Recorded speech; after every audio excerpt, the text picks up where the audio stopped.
प्राचीन भारत में ग्राम प्रशासन या ग्राम स्वराज का स्वरूप का वर्णन करें। Describe the features of local administration in ancient India.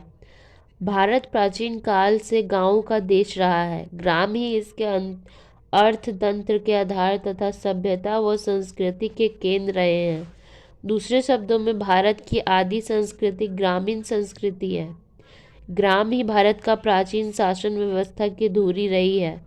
वैदिक काल में इन ग्रामों का महत्व और भी अधिक था। वैदिक काल में राज्यों का क्षेत्र अत्यधिक सीमित था। फलस्वरूप ग्रामों का महत्व गौरव अधिक बढ़ गया था। गांव सामाजिक जीवन के केंद्र तथा प्रशासन की आधारभूत इकाई थे। भारतीय ग्रामों ने वैदिक काल से स्वायत्तता का उपयोग किया। मौर्य सम्राट ने भी ग्राम समुदाय के महत्व प्रदान किया। गुप्त सम्राटों ने शासन काल में भी ग्राम प्रशासन का उल्लेख मिलता है। ग्राम के अधिपति का ग्रामपति का महत्तर कहा जाता था। महत्तर को शासन कार्य से सहायता देने के लिए एक पंचायत होती थी। गांव का सबसे बड़ा अधिकारी मुखिया कहलाता था, जिसके निरीक्षण में गांव का शासन होता। वेदों में गांव के मुखिया को ग्रामीण कहा जाता। ग्रामीण अथवा मुखिया का उल्लेख विभिन्न कालों में भिन्न भिन्न नामों से मिलता है। इसके अन्य नामों में ग्राम्यक, मुनुंद, ग्रामकूट, महतक का उल्लेख मिलता है। एक गांव का एक ही मुखिया होता तथा यद्यपि एक से अधिक मुखिया होने के भी उदाहरण विद्यमान है। साधारणतः ब्राह्मण ही इस पद को प्राप्त करता था। यद्यपि वैश्य का भी यह अधिकार था कि वह इस पद को प्राप्त करे। मुखिया का कर्तव्य था कि गांव की रक्षा या गांव के स्वयंसेवक दल तथा पहरेदारों का नायक होता था। गांव की सुरक्षा का भार पूरे तौर पर मुखिया के कंधों पर होता था। कर वसूली भी उसी के द्वारा की जाती थी। ग्राम प्रशासन का दूसरा अधिकारी मुनीम होता था, जो कि गांव के कार्यालय में राज्य कर की वसूली, सरकार एवं जिले के अधिकारियों के मध्य होने वाले पत्र व्यवहार तथा ग्राम पंचायतों के निश्चयों की प्रतिलिपि रखता था। ग्रामीण की भांति इस पद का भी आनुवांशिक होता था। उपरोक्त दोनों ही अधिकारी गांव के बड़े बूढ़ों की सलाह से कार्य करते थे। ग्राम सभा, गांव का मुखिया ग्राम सभा का अध्यक्ष होता था। ग्राम सभा के समस्त कार्य उसके निर्देश पर संपन्न किए जाते थे।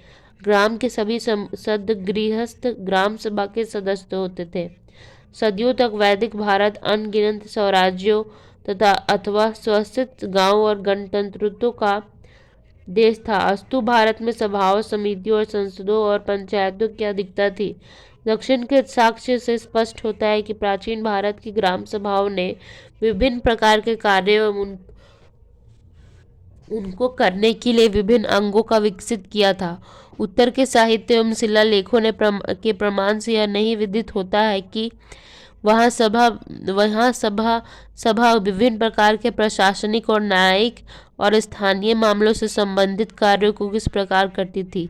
ग्राम समितियाँ, ग्राम के शासन का सब अधिकार ग्राम सभा के हाथों में होता था।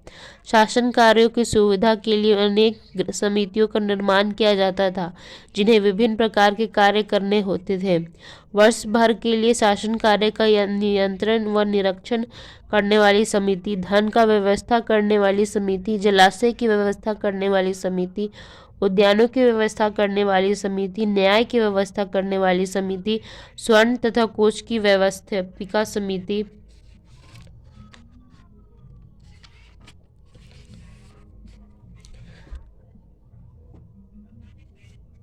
ग्राम के विविध विभागों की निरीक्षण करने वाली समिति, खेतों और मैदानों की व्यवस्था तथा निरीक्षण करने वाली समिति, मंदिरों का प्रबंध करने वाली समिति, साधु और विरक्त लोगों की व्यवस्था करने वाली समिति। इस विविध समितियों की नियुक्ति किस प्रकार होती थी, इस विषय में भारत के एक अभिलेख से अत्यधिक उपयोगी सूचना प्राप्त हुई है। इसमें एक ग्राम के संबंध में यह लिखा गया है कि ग्राम 3 भागों में विभक्त था। प्रत्येक भाग के सब वयस्क पुरुष एकत्र होकर उन व्यक्तियों की सूची तैयार करते थे जो समितियों के सदस्य बनने के लिए उपयुक्त हो। समिति की सदस्यता के लिए यह आवश्यक था कि सदस्यों का न्यूनतम आयु 35 वर्ष और अधिकतम आयु 60 वर्ष हो। जो पुरुष शिक्षित हो, ईमानदार हो, कुछ संपत्ति भी रखते हो, वे ही समिति के सदस्य के अधिकारी माने जाते थे। ग्राम सभाओं के कार्य। ग्राम सभाओं अथवा पंचायतों के कार्य विभिन्न प्रकार के थे।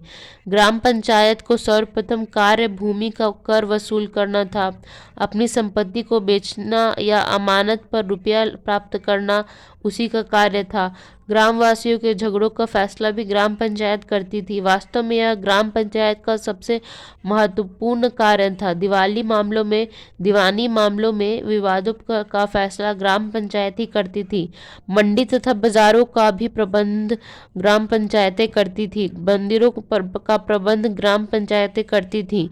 यह साहूकार का भी कार्य करती थी। कोई भी व्यक्ति ग्राम सभा के पास धन जमा कर जा सकता था। उसकी समुचित व्यवस्था करने का कार्य ग्राम सभा का था।